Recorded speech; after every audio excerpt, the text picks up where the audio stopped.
The hospital heals patients, and they do what they need to do. But David's House heals families, and this is what the families need. Your whole world falls out from underneath you when your child is sick, and you need a place that's safe. You need a place you can go to and talk to people going through the same thing that you're going through. We found out about David's House when our 3.5-year-old little girl was diagnosed with leukemia. So one of us would come and stay here, and the other one would spend the night with our little girl.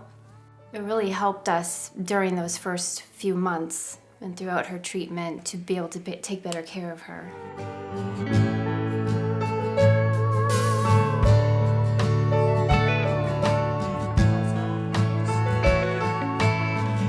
1979, I was visiting an emergency foster home in Highland, Vermont, where I met a 10-month-old little boy who was battered and malnourished, in very severe condition. Social services gave me permission to go get David, and we brought him home. And at the age of 22 months old, he was diagnosed with leukemia. And for the next 3.5 years, we went through all his treatments at the Dartmouth-Hitchcock Medical Center. If you're more than 15 minutes away from the hospital and your child is very sick, that's a long trip. Without David's House, they would have 2 choices, or maybe 3 choices. One would be obviously to travel back and forth to home every night, and another choice obviously would be local hotels. But at $100 a night or more, most cases, when you're talking about families with prematures that are in ICN that are there for a week, 2 weeks, up to 6 months, $100 a night is way beyond what most people could afford. There was no accommodations there for families. They had a room for a child, and that was it, you know, and the parents did whatever they could to be near the child. It wasn't not the hospital's fault, it's just the way it was. And we started seeing people sleeping in cars in January or June, it didn't matter. People sleeping in the corner of their child's room in a chair. We stayed here while Morgan was in the hospital. She was going to be here 3 months, and I didn't want to have to leave my son at home, so this was perfect that we got to stay here as a family. We went every day to see Morgan in the hospital, and then we came back here and relaxed and played on the playground and had supper, and then did it all again the next day. Hi, come on in.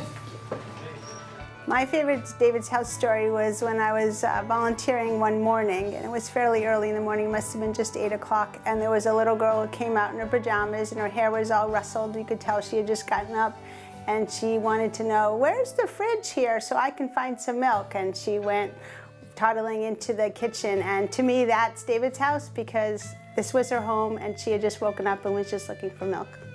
We were able to keep our family together when we were going through such a hard time. If not, Noah would have had to go home and stay with different family members while I stayed up in a hotel. And he got to stay up here and bond with his sister, and we got to stay together as a family. David would go through one relapse after the other, but he always struggled and made it through. And he befriended all the children at the hospital and the parents. You know, I realized that he invited everybody to his house. This kind of sounds cliche, but they use home away from home. It is a home away from home. It's 15 rooms. They range in size from housing one person up to a family of 5 or 6. We've used about all of them. And it's a place you can come back from the hospital and be alone if you want. You can chat and unwind or laugh or cry. It's a safe place that's very close to the hospital, thankfully.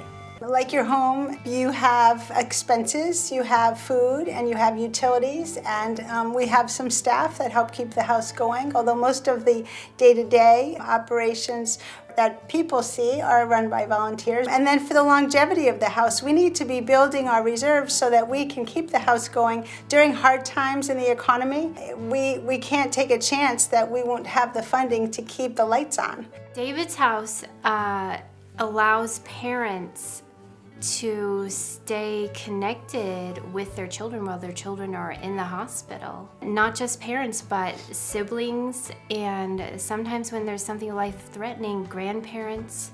When you have a tragedy like that, you need all of the support that you can get.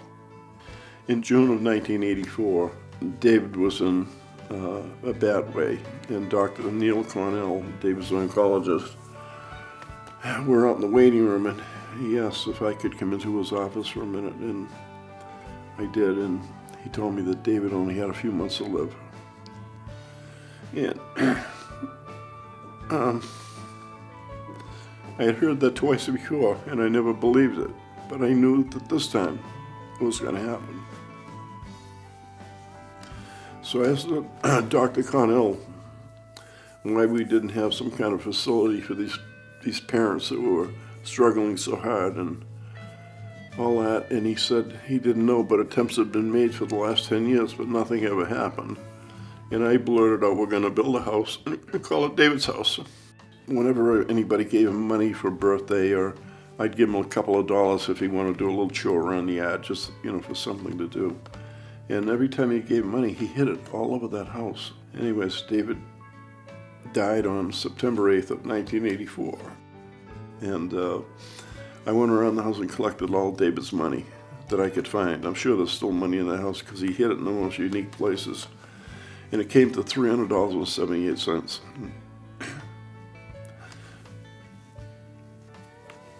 That was the first money that went into the house. And from there, it's just history.